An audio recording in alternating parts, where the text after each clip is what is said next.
So, ayan po ang kanilang mga boat. Ito po ay sa Mapi. At saka itong sunod is sa values. So, ganyan. Pagandahan po sila dito ng kanilang boat, guys. So, sineselebrate po nila ang ika-10th Foundation Day dito sa Corazon. Kasi 10th year na po itong ating school mula nung pinatayo po ito. So meron silang Foundation Day kami. So, ito yung mga ginagawa nila. So, meron po sila kanya-kanya mga paninda, may mga display, mga palaro. So, ayan po ito naman sa math department.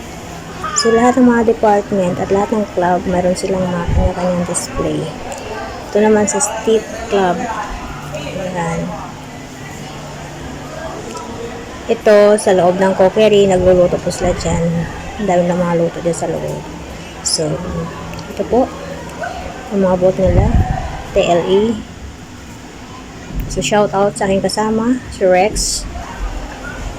Ito yung mga bata, yan. May mga palaro sila dyan. Ito sa Red Cross. So, yan. Ito yung display nila. Pero mayroon pa rin silang ilalatag sa sunod na araw.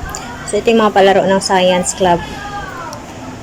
Yun, 3 piso bawat shoot ng bula. May premium kapag na-shoot mo doon. So, yan po yung mga display nila dito sa loob ng compound ng school. So, meron silang mga boat, meron silang mga games, meron silang mga juice, mga paluto, yan, tutubutin sila. So, yan. Naman ay sa senior high school, meron silang mga cocktail, pastries, yan, mga panindahan.